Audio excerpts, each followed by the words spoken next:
boa tarde. Primeiro, eu queria agradecer pela oportunidade e ressaltar a importância desse evento para a Renove, para todo esse esforço que estamos todos fazendo, né? Eu queria lembrar o quanto a vivência de um dia a dia, de um fórum tão amplo, tão diverso, é um desafio do ponto de vista de transformação dos elementos que surgem como diretrizes em atividades que acabam chegando ao campo. Essa viagem, longa viagem, né, entre a concepção das ideias, o desenho dos direcionamentos, a transformação de todo esse processo no entendimento do problema e depois na execução e do monitoramento é um dos maiores desafios que a gente tem tido. E uma das questões centrais tem a ver com isso que estava sendo colocado aqui, que é justamente como garantir a participação dos atingidos e da sociedade como um todo, não só no desenho das soluções, mas também na implementação e no monitoramento. A forma como a Fundação Renova se estrutura é exatamente nessa linha. Está pronto? Não está pronto. É bastante complexo a gente conseguir trazer essa forma de atuação para 42 programas ao mesmo tempo, com o grau de diversidade, com o grau de emergência que esses programas têm. Mas eu tenho uma visão muito otimista, muito positiva do quanto esse esforço de um modelo de governança único como esse vai dar de resultado. Eu tenho assim, cada vez menos dúvida e muita segurança de que é este o único modelo possível para que a gente consiga realmente fazer ou enfrentar esse desafio que a gente tem aqui. Eu tinha uma apresentação um pouco maior, mas eu acho que não tem muito sentido fazer, apresentar com mais detalhes como a Fundação executa suas atividades e o que ela executa, porque nesses 2 dias, essencialmente, o que está sendo abordado e a forma como está sendo abordado foi apresentado de uma maneira muito clara. Então, não vou ser repetitivo, eu acho que o que a gente pode perceber aqui é uma convergência muito grande entre o que a gente imagina que tem que ser feito, como as câmaras técnicas estão desenhando esse processo, esse empenho enorme de um número tão grande de pessoas em juntos conduzir todo esse desafio, me parece que foi amplamente discutido aqui. Então não tem muito sentido eu voltar a apresentar como a Fundação lida com os seus 42 programas. Tem muita informação sobre isso também no site. Então eu não vou entrar nesses detalhes, vou ficar com 4 slides e terminar o mais rapidamente possível. Acho que já o conteúdo que a gente teve aqui foi realmente fantástico, muito importante e mais do que suficiente para a gente entender não só o tamanho do desafio, mas como ele está sendo efetivamente enfrentado, né? Pode passar esse slide. Esse slide da governança, a gente fica tentando desenhar a governança da Fundação o tempo inteiro, né? Talvez uma das governanças mais complexas, e sempre que eu falo de governança, de vez em quando eu sou convidado para falar um pouco desse assunto, que é talvez uma das áreas que eu vim, as pessoas não acreditam que seja possível fazer uma governança em que tenha um órgão como o CIF, que na realidade engloba mais de 100 pessoas, porque se cada câmara técnica tem até 10 câmaras técnicas com 20, como nós vimos, na realidade a gente tem, calcula um universo de mais ou menos 110 pessoas que estão de alguma maneira envolvidas com o desenho das diretrizes e os direcionamentos do que a gente tem que fazer. Então aquela parte azul, que é o Comitê Interfederativo, como nós vimos aqui, é de uma complexidade muito grande, mas muito mais do que uma complexidade, é algo que funciona. O Comitê Interfederativo não falhou nenhum mês nas suas reuniões, e as câmaras técnicas, a gente tem participado de várias reuniões, tem reunião extraordinária, reunião de vários tipos. Então, aquela parte azul do Comitê Interfederativo é uma das grandes boas surpresas de um modelo de governança multi-stakeholder, não só para enfrentar uma situação como essa, mas para enfrentar várias situações, vários dilemas, vários desafios que a sociedade tem como um todo, né? Mas eu queria destacar aqui, naquela parte menor ali do meio, o papel do Conselho Consultivo. Eu falei rapidamente sobre ele na abertura. O que foi colocado aqui pela Defensoria, a gente reconhece como algo fundamental, que é a maior participação dos atingidos nesse processo.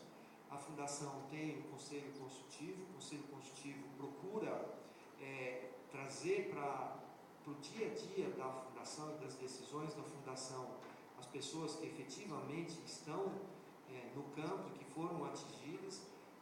Por incrível que pareça, nós tivemos muita dificuldade de nomear os membros do Conselho Consultivo, porque não havia, por parte de uma parte da sociedade, o reconhecimento desse sistema, o que é compreensível, dado toda a complexidade de como ele foi criado. Hoje o Conselho Consultivo está praticamente completo, ele se reúne todos os meses, ele tem diferentes vozes, são 17 pessoas, e ele participa das reuniões do Conselho Curador, dando a sua voz. Então, um dos elementos importantes da governança é justamente um espaço para que a voz das pessoas que foram efetivamente atingidas esteja sendo não só desenhado na governança, mas praticado. Ele é um dos elementos que a gente acredita que seja um ponto de conexão com os atingidos, mas ele existe e tem funcionado de uma maneira bastante boa também, embora mais recente do que o Comitê Interfederativo propriamente dito, né? Vamos andando. Esse material, como eu disse, está bastante disponível, então eu não quero ficar muito tempo com ele. A gente passou um bom tempo tentando entender como é que a gente ia juntar 42 programas, com todas essas frentes, com todos esses desafios, muitas vezes programas que eram obviamente interligáveis, mas que foram desenhados de uma maneira que era a maneira possível no momento em que foi desenhado.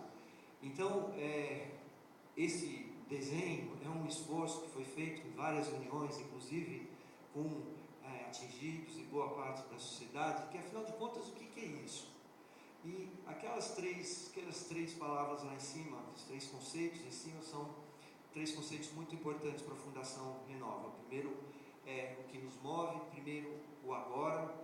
A gente entende a questão emergencial, a gente entende que tem que agir rapidamente, que tem muita coisa ainda que precisa ser feita em caráter emergencial. A questão das indenizações é evidentemente uma delas, a questão do reassentamento outras, e várias que foram trazidas aqui são ainda ações que demandam uma urgência muito grande. Essa urgência, obviamente, não pode ser substituída por ações que são características do momento do caos, que foi o que caracterizou o que aconteceu logo depois do desastre, mas elas precisam de muita urgência. Por outro lado, a gente não pode esquecer que esse é um processo de longo prazo. Como nós também vimos aqui, várias das ações são ações estruturantes que precisam ter um horizonte de longo prazo, eles precisam ter um legado do ponto de vista de transformação, como todos nós ouvimos aqui, de que essa transformação não é devolver o rio da forma como ele era na véspera do desastre.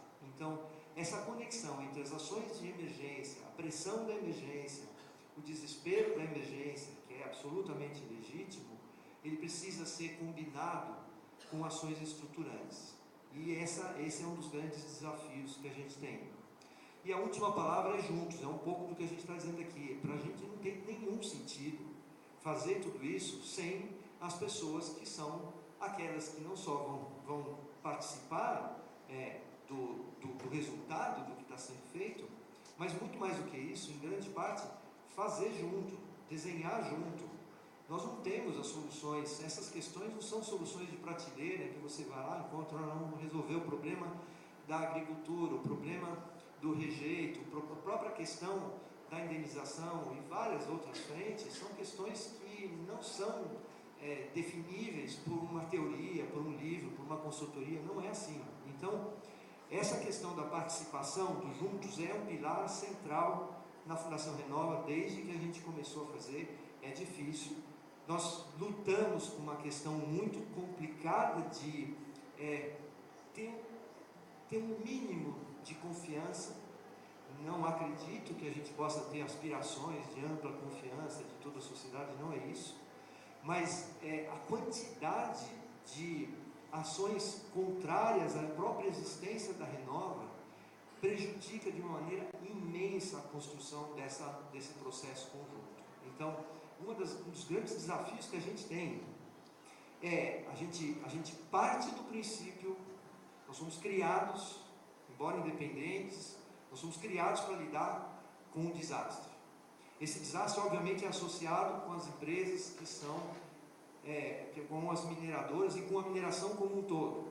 Então, a gente já sai com um ponto negativo. E ainda por cima, a gente lida o tempo inteiro com um volume muito grande, uma parte relevante da sociedade que é contra esse desenho.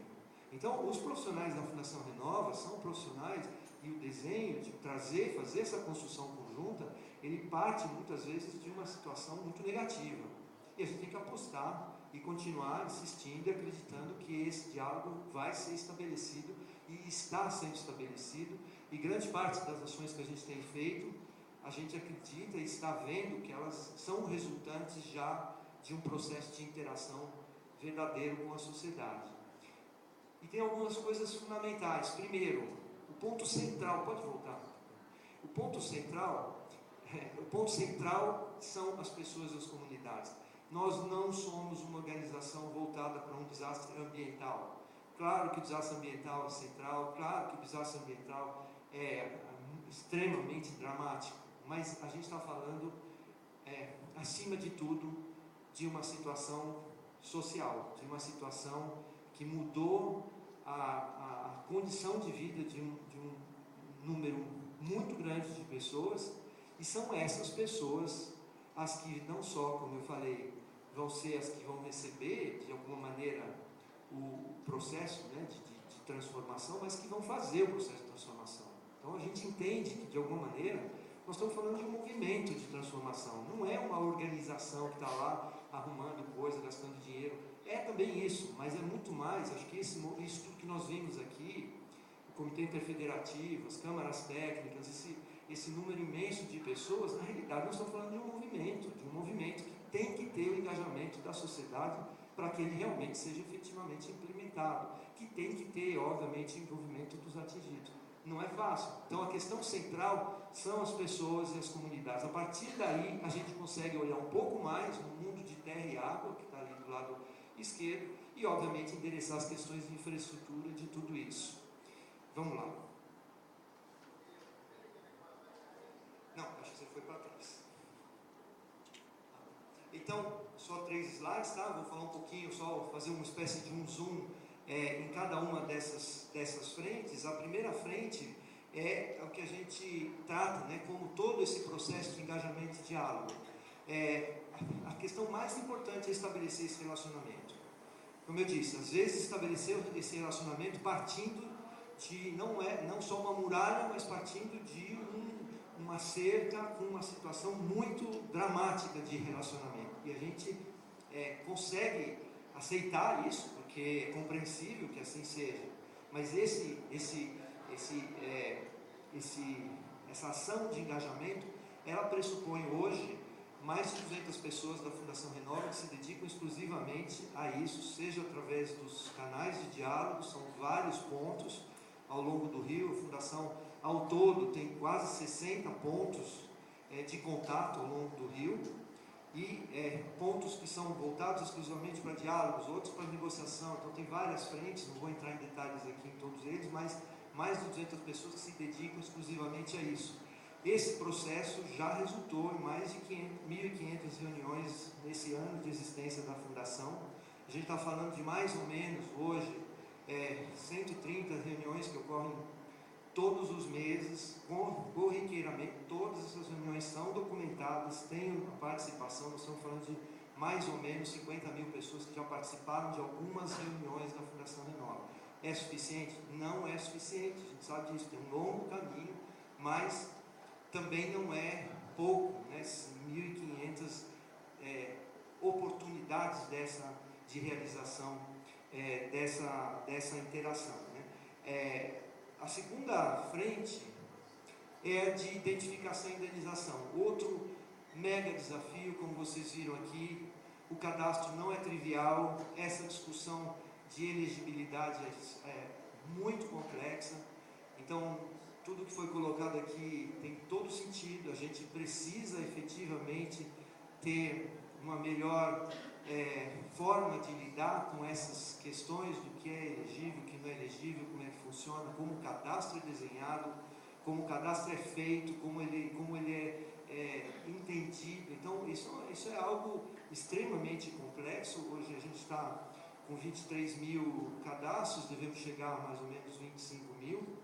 E esse processo, né, exclusivamente do cadastro, envolve outros 150 profissionais exclusivamente dedicados a isso, e que tem um longo caminho pela frente. E um dos grandes desafios que a gente tem aqui é o conceito de que cadastro não significa indenização.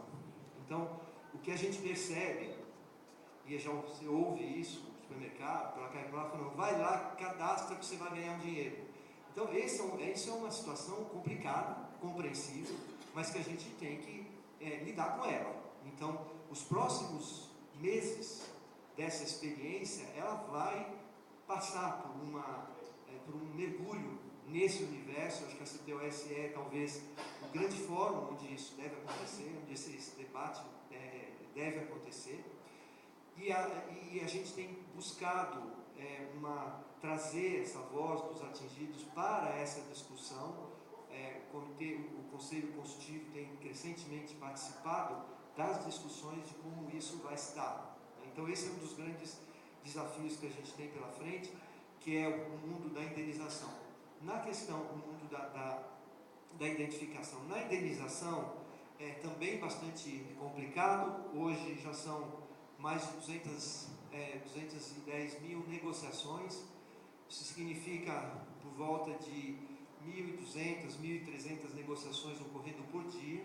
São cerca de 600 pessoas que estão dedicadas a esse processo. Então, como eu disse, a viagem entre o desenho, entre as diretrizes e o que acontece lá no campo, isso não é trivial e pressupõe desde o aluguel do local onde vai se dar, a compra dos móveis, a capacitação das pessoas, o treinamento das pessoas, supervisão, a orientação. Tem coisa que dá errado? Claro que tem coisa que dá errado. Até você conseguir criar essa identidade, essa cultura, essa forma de agir, certamente a gente precisa muito dessa voz externa, buscando orientar, buscando direcionar. E aí as câmaras técnicas têm um papel enorme, fundamental, de monitorar se esse processo está andando de uma maneira adequada. A área dos danos gerais, agora iniciando, né, com uma atividade um pouco mais forte, né, provavelmente nos próximos meses vai gerar um volume muito grande de transformações também, e a gente espera que de alguma maneira nos próximos meses, talvez no próximo semestre, a gente tenha muito mais luz, ou pelo menos muito mais realizações nesse campo das indenizações, né? Nós já estamos falando aqui de algo em torno de 400 a 500 milhões de reais alocados em indenizações. É um volume alto, mas a gente vai avançar muito mais, né? Então, como esse processo, como esse recurso é alocado, precisa sim da vigilância da sociedade, do sistema, olhando como isso é feito, e validando, porque se não há essa validação, isso acaba ficando solto de alguma maneira, né? Então, a validação social dessas ações, essencialmente, depende do CIF e das câmaras técnicas que compõem esse sistema, né? Vamos lá, mais um. O eixo temático terra e água, a gente falou bastante aqui, 100 e poucos afluentes reconfigurados, como a gente ouviu, com o início de maneiras não muito adequadas, fazendo a configuração reta, depois entendendo como é que você tem que dar importância de fazer as curvas, enfim. Questões que são aparentemente muito simples, mas que na hora que você está num mar de lama, literalmente, sem saber onde é que está o rio, olhando a necessidade de criar o fluxo da água limpo, o mais rapidamente possível, essas coisas, no período pré-fundação, foi um esforço enorme da Samarco. Eu acho que a gente nunca pode deixar de reconhecer. Eu sei que é difícil, nós não estamos aqui para defender a Samarco, nada disso, mas eu não posso deixar de reconhecer o esforço das pessoas que se dedicaram àquele momento do caos, e depois, como a própria fundação, junto com as câmaras técnicas, com as consultorias, começou a entender melhor como lidar com essa questão do manejo de rejeito. Eu acho que a gente avançou bastante no manejo de rejeito. Como o Belisário colocou aqui, são grandes desafios ainda a serem enfrentados. Nós estamos falando de fronteiras de conhecimento, mas está caminhando de uma maneira bastante forte. A gente acredita que nos próximos 6 meses, um ano, essa situação do rejeito vai estar completamente diferente da que está hoje. Já tem muita coisa construída, e aqui eu queria lembrar a importância desse processo todo em geração de conhecimento. Uma das determinações da Fundação, então, se uma delas é ter o máximo de engajamento e envolvimento da sociedade em tudo que a gente faz, a outra é compartilhar conhecimento. Então, não só compartilhar informação, por mais difícil que seja, os sistemas ainda não funcionam, ainda é muito papel, como foi colocado, tal, a gente está indo, está avançando nisso. Então, transparência total é um compromisso, mas além da transparência tentar traduzir tudo isso em conhecimento e disponibilizar esse conhecimento para a sociedade. Então, a área, por exemplo, do manejo de rejeito, toda a frente do PMQQS, isso tem gerado um volume de conhecimento valiosíssimo, que simplesmente ficar disponível como informação, nós perderemos uma grande oportunidade de avançar, não só em como lidar com situações como essa, mas do próprio conhecimento do rio, do próprio conhecimento do ecossistema. Então, uma das frentes importantes aqui nesse eixo, a gente acredita que as frentes que estão voltadas para a questão do uso do solo, da terra, da água, elas serão rapidamente geradoras de conhecimento. E a gente espera que esse conhecimento seja traduzido não só em ações, em conhecimentos científicos, mas também em conhecimentos práticos, né? Então, o manejo de rejeito é uma frente. A outra frente fundamental, que eu acredito que será uma das grandes transformações desse processo, é o uso da terra, é a questão da restauração. 40 mil hectares, embora do ponto de vista do volume percentual não é muito, mas nominalmente não é brincadeira. 40 mil hectares é certamente um dos maiores programas de restauração florestal do Brasil, um país que tem um compromisso de chegar a 12 milhões de hectares. Então, quando a gente pensa no que esse programa pode ser do ponto de vista de criação, de novo, de conhecimento, de modelos de restauração, com foco em APP, foco em espécies nativas, compartilhar e utilizar esses conhecimentos que são já bastante desenvolvidos na área de pagamento por serviços ambientais, e como esses 40 mil hectares que serão restaurados para finalidades ambientais podem influenciar o resto da propriedade, como foi colocado aqui pela analista. Então, é fundamental essa conexão entre a restauração com o resto da propriedade, que será uma propriedade diferente, na medida em que ela terá a sua parte do Código Florestal cumprida, e mais do que isso, que o produtor entenda como pode ser bom, inclusive do ponto de vista econômico, ele ter essa combinação da conservação com a produção. Então, ao mesmo tempo que existe esse desafio de implementar rapidamente, iniciar rapidamente a implementação dos 40 mil de restauração. Ao mesmo tempo que isso acontece, a conversa com o outro lado da propriedade, ou o lado da propriedade que é essencialmente produtiva, precisa passar por novos modelos de ocupação do solo, novos modelos de produção de intensificação de pastagem. Então, quando a gente vê, por exemplo, meio animal por hectare como média, o cara fala, não, mas eu vou perder a margem do rio, que vai ter uma PP, vai ter lá uma mata reconstituída. Se a gente não ajudá-lo a entender de que ele pode deixar de ter meio animal por hectare e passar a ter 5, 10 animais por hectare, com novos modelos de produção, na parte da produção, na parte da agricultura que ele pode efetivamente utilizar para isso, ele vai chegar ao final desse processo dizendo, poxa vida, essa transformação da minha propriedade, que é dele, não é da Renova, a propriedade, valeu a pena eu fazer essa conciliação de conservação com produção. O pagamento do serviço ambiental é fundamental, a tecnologia de restauração é fundamental, e a tecnologia da produção, de intensificação da produção na parte da terra que é voltada para isso, também é fundamental.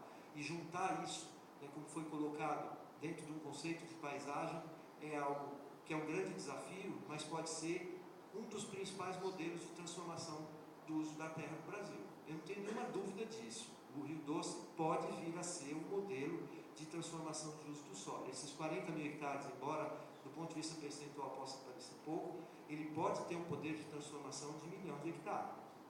Então, essa conciliação, que o conceito do uso do solo, que integra qualidade da água, restauração de nascentes, papel das nascentes, corredores, o fluxo da biodiversidade, todo esse processo, junto com toda a discussão de como a produção se dá na região, pode ser extremamente transformadora. Esse é um mundo que a gente acredita. Então, dentro desses universos, claramente os animais, a gente tem toda uma frente voltada para isso. Eu estou bastante sensível a esse lado, a questão social é fundamental, mas essa visão mais ampla do ponto de vista ecológico também é fundamental, e essa é uma das questões que a gente está navegando na fronteira. Muitas discussões com a Câmara Técnica, que é voltada para a questão da biodiversidade, para desenhar esse processo. Acredito que isso também, durante o próximo ano, já vai começar a gerar resultados bastante consistentes. Para terminar, o último slide, não menos importante e absolutamente importante, a questão do reassentamento, como ele é feito, a dificuldade e a ansiedade que todos nós temos de devolver de alguma maneira a cidade para os habitantes de Bento, Paracatu e Gesteira, fundamental, com todas as dificuldades que tem no desenho desse processo. E aí a participação foi intensa, não tem nenhuma dúvida, 100% dos moradores discutindo qual é o desenho, a escolha do local, o próprio plano diretor, e agora como esse plano diretor lida com o licenciamento, que é absolutamente necessário, como agentes da Fundação Renova tem que conseguir encontrar soluções para que esse licenciamento seja feito da forma mais adequada possível. Os prazos são prazos super difíceis. A gente tem um compromisso de, ao final de 2018, começo de 2019, essa cidade começar realmente a retornar à sua normalidade, Esse talvez seja também um dos casos mais emblemáticos de reassentamento, com uma forma diferente, em que as casas não serão totalmente homogêneas, tem uma escuta muito próxima aos moradores, para que a reconstrução das suas casas seja feita a partir da sua visão, claro, conciliada com todas as necessidades da engenharia e de tudo isso.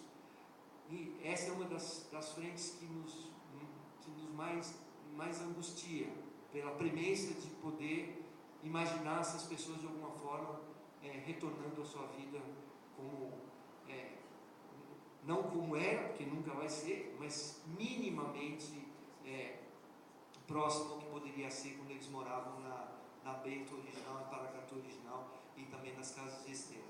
nós temos essa frente também, essa mega oportunidade da transformação de tratamentos de efluentes, e aí comitê de bacia, toda essa interação, esse aprendizado com o comitê de bacia, que vale dizer o quanto nós temos o compromisso de maior aproximação com o comitê de bacia. Foi tardio, né? Acho que já foi colocado aqui, a gente tem que acelerar essa interação com o comitê de bacia, como essencialmente a instância de governança local que entende e reconhece e sabe quais são as questões críticas e que tem programas muito interessantes e muito convergentes. Então, aqui nesse universo do tratamento de água, como o Wilson Bruma colocou, uma oportunidade de, através dessa organização, receber mais recursos.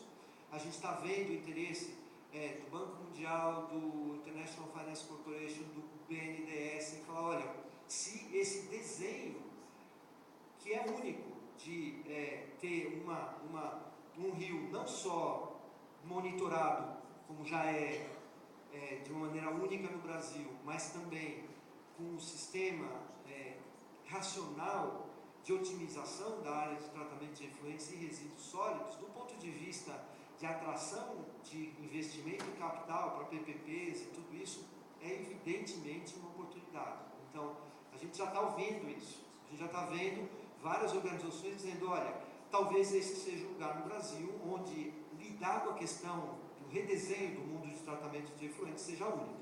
Então, aqui, uma oportunidade muito grande, e finalmente, toda a área de contenção de rejeito, como foi colocado pelo Belisário, as grandes obras de infraestrutura que ainda precisam ser realizadas e que vão aí demandar um bom tempo e que serão oportunidades importantes também para a contratação local. Hoje a gente tem compromisso de chegar a 70% de mão de obra local, então tem uma frente importante de capacitação de pedreiros, de profissionais na área da construção, juntamente com o sistema FIEM, o sistema FIDES, Senai, etc., de formação de pessoas. A gente precisa formar muita gente, para que a gente deve chegar mais ou menos a 9, 10 mil pessoas trabalhando nessas frentes de infraestrutura, principalmente em restauração florestal, nos próximos meses. E então a transformação do ponto de vista de capacitação é uma oportunidade que não pode ser perdida.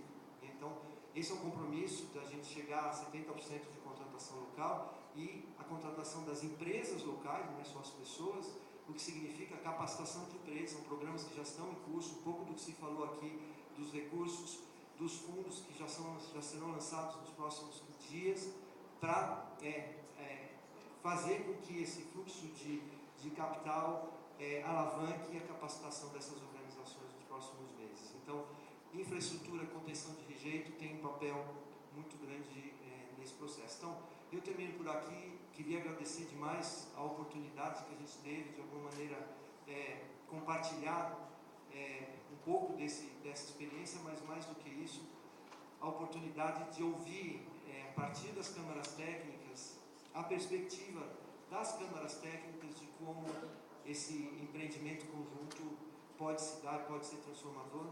E lembrar que nós estamos só no começo. A gente costuma dizer que a gente fez 5% do que tem para fazer. E a gente ainda está naquela fase dos 5% que é amarrado, que encontra um monte de dificuldades, que a gente não deve entender direito, como é que faz, como é que não faz, como é que desenha. Então, eu estou vendo, eu acredito que a gente vai iniciar muito rapidamente uma fase exponencial dessas entregas, a entrega fundamental, nos próximos meses. A gente já está vendo, já está vivenciando isso.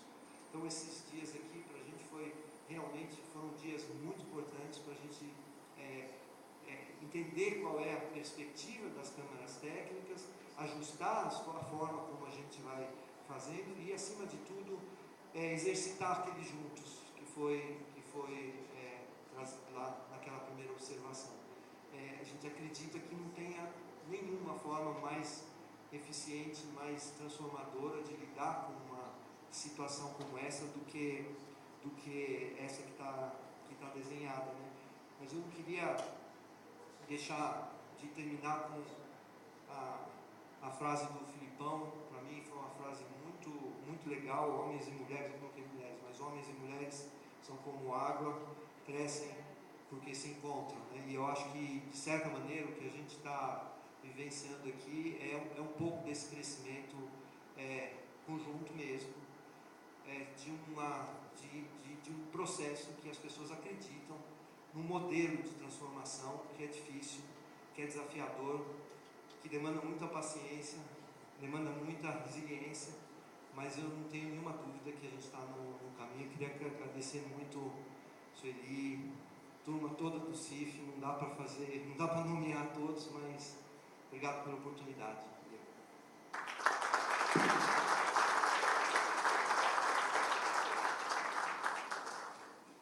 Convido agora o senhor Roberto Bach, presidente da Fundação Renova, para compor a última mesa de debates.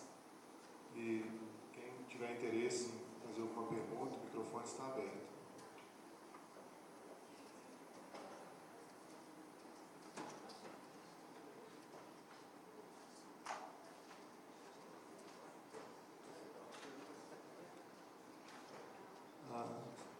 Sueli Araújo, presidente do CIF, também vai compor a mesa.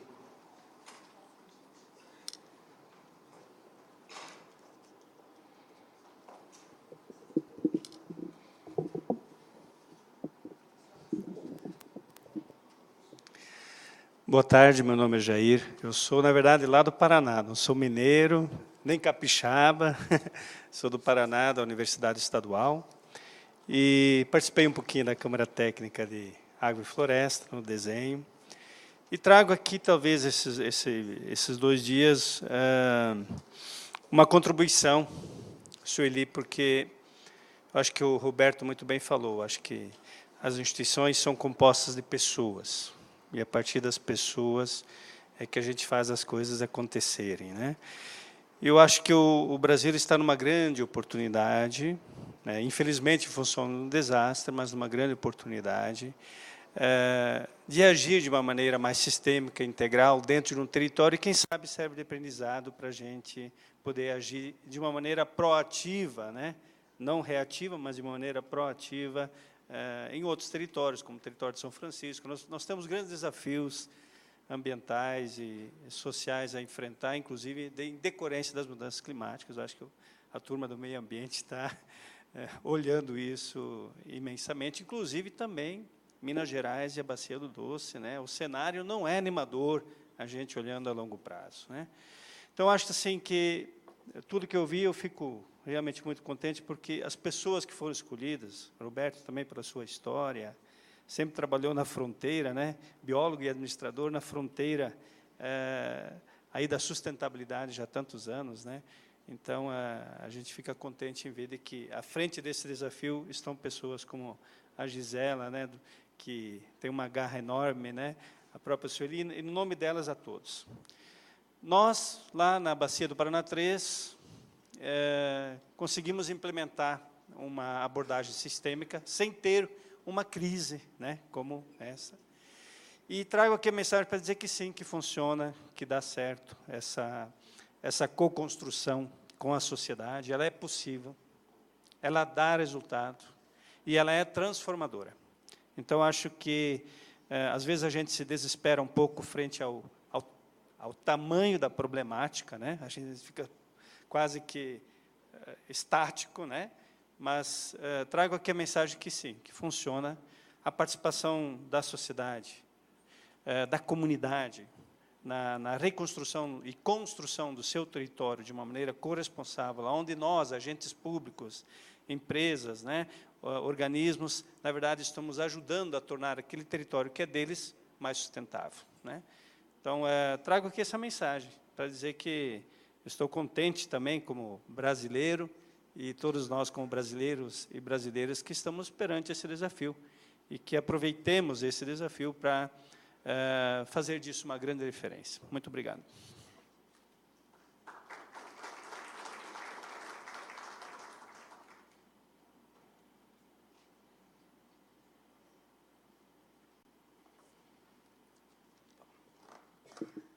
Roberto, Sueli, prazer estar aqui com vocês esses últimos dias. Só de ouvir, a gente aprende muito e eleva nossos pensamentos em função de questões mais otimistas e mais positivistas do que realmente de ver somente o copo vazio. Eu sou André Sintra, trabalho na Humble, a gente está dando consultoria junto ao Ministério Público na questão da avaliação dos programas da Renova. Eu gostaria de fazer duas perguntas que, de uma certa forma, são um pouco de provocações, mas eu acho que é um ambiente que vale suscitar e vale a gente ter isso sempre em mente. São basicamente duas. A primeira delas é, quando a gente fala de governança, a gente está falando de mecanismo de distribuição do poder e de compartilhamento das decisões, né? Você falou uma palavra, Roberto, que ela não consta no TETAC, mas que eu acho que ela é crucial em função do que ela carrega junto. É o seguinte: maior participação dos atingidos no processo. O TETAC não considera os atingidos enquanto atingidos. Se a gente for olhar os nomes que a gente encontra lá, a gente vê sempre como impactado, tem um outro termo que agora me fugiu à mente, em alguns casos até mesmo como beneficiários, em função dos cartões e tudo mais. Quando você coloca a palavra de atingido e, na sua fala, você reconhece eles como atingidos, o contexto muda um pouco. A própria legislação que isso carrega muda um pouco a abordagem, e isso é muito positivo de escutar da sua fala. Eu queria entender a sua visão enquanto essa dicotomia TETAC impactado, recuperação e reconstrução enquanto atingido. E uma segunda pergunta, que eu já fiz ela para uma dezena de pessoas e tive respostas das mais diferentes possíveis, e na hora que eu vi a Sueli subindo para compor a mesa, eu falei, fantástico, estamos com as duas pessoas que podem responder isso de forma, acho que, definitiva. Ainda em relação à questão da governança, o papel do CIF, enquanto consultivo ou deliberativo. Eu já tive perguntas que me responderam das mais diferentes formas. O CIF é consultivo? Não. O CIF é deliberativo? Não. Eu já tive respostas, tanto do lado da Fundação Renova, quanto do lado de instituições que compõem as câmaras técnicas, me dando informações contraditórias. Então, se vocês pudessem responder essas duas questões de, em primeiro lugar, a caracterização de atingido, segundo, o papel do CIF enquanto deliberativo ou consultivo, eu ficaria muito grato. E, antes de terminar aqui, não quero roubar tempo, quero mais escutar do que falar, queria parabenizá-los a ambos por terem, acima da predisposição de atuar em algo dessa magnitude, a coragem de serem os nomes e serem as pontas de lança. Roberto, enquanto biólogo, Sueli, enquanto presidente do IBAMA, não tem nem o que falar dos seus históricos, né? Eu sou biólogo de formação também, me inspirei em alguns de vocês na minha carreira aí ao longo do tempo, sempre lendo, estudando. Então, deixo aqui meus parabéns também pelo desafio que vocês assumem.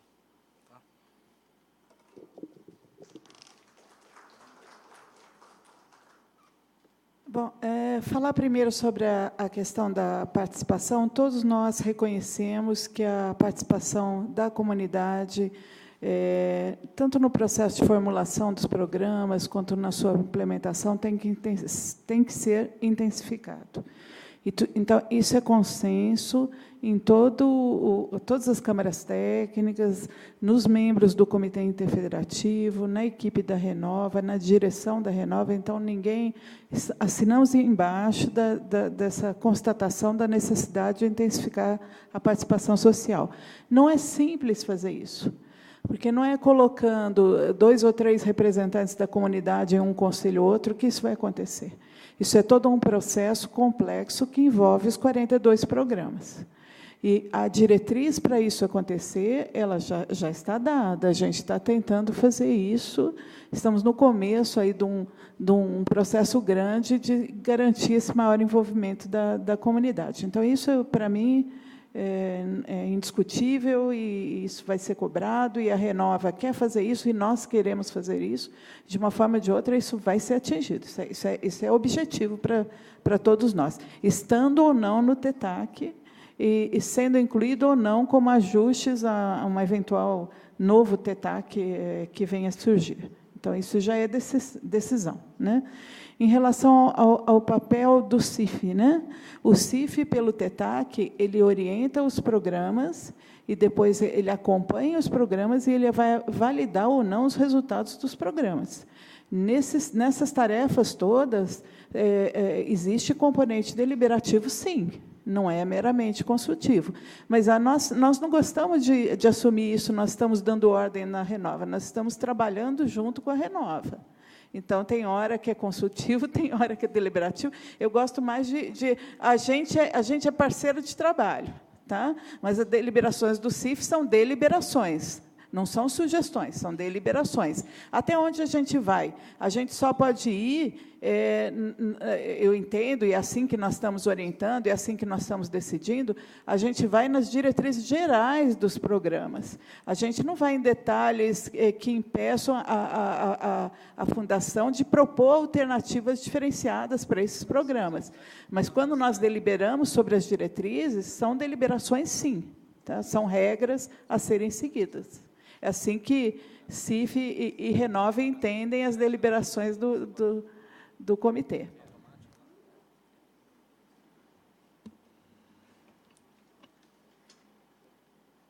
Eu tenho que admitir que eu estou no limite do meu conhecimento do ponto de vista do mundo jurídico e do mundo biológico e humano nesse aspecto. Eu ouço muito essa discussão de atingido, impactado, e eu falo para você assim, quando eu vejo a pessoa que está lá, que perdeu a casa, que deixou de ter acesso à pesca, à água, eu não consigo diferenciar a palavra atingido, impactado. Essa terminologia, para mim, eu não consigo entender. Mas isso é uma deficiência minha, como formação mesmo. Eu até entendo que o mundo jurídico precise ter esse tipo de definição, mas quando eu vejo as pessoas que estão efetivamente participando desse processo e tendo a expectativa da solução das suas demandas, do retorno da sua vida minimamente a condições, não acredito que seja possível voltar às condições que eram, mas minimamente a condições razoáveis, aí eu realmente, sabe, eu não consigo te responder do ponto de vista técnico, né? Para mim são pessoas que sofreram esse processo, que a gente tem que atendê-las de alguma maneira, a gente tem que incluí-las nesse processo, encontrar as soluções e buscar esse caminho de transformação que a gente tem como objetivo desse esforço conjunto. Não consigo responder a sua pergunta tecnicamente, mas é assim que eu vejo. Próxima pergunta.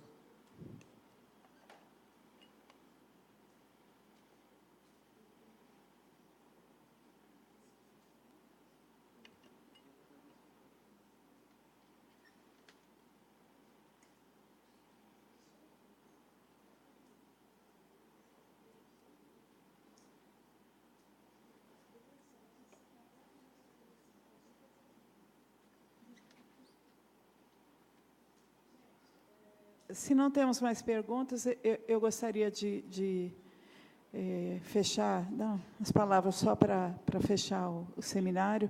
Acredito que, pelo retorno que eu tive aí pelos corredores, nas conversas, nos coffee breaks, tem mais? Então, mais uma. Vamos lá, Eric. Sim, boa tarde. No primeiro dia, tinha um representante aqui da Alemanha, né? Tinha. GIZ. Hoje também. Tá. Eu já deve ter ido, mas não, hoje também. Quando estava na Alemanha e tal, e era professor lá da Universidade Técnica de Berlim, a gente acompanhou vários programas lá do Reno e de outros rios lá, onde a recuperação dos rios era com índices de biodiversidade bem interessantes por grupos de organismos. Em 2002, quando eu estava na UTFPR,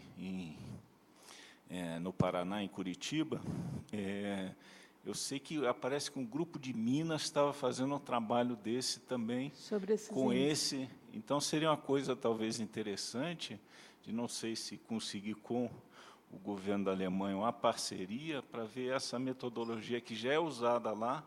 Eles têm lá do Rio Reno, de 34, quanto é que era, caiu na década de 70 e depois subiu, mas um índice de grupos de micro-organismos no sedimento dos rios. É bastante Vai haver interessante. até um seminário no Rio, daqui a uns dias, que vão estar presentes alguns especialistas alemães. Vai ter pessoas... então o Belisário vai participar pelo IBAMA, a gente pode até ir atrás. Obrigada, Eric.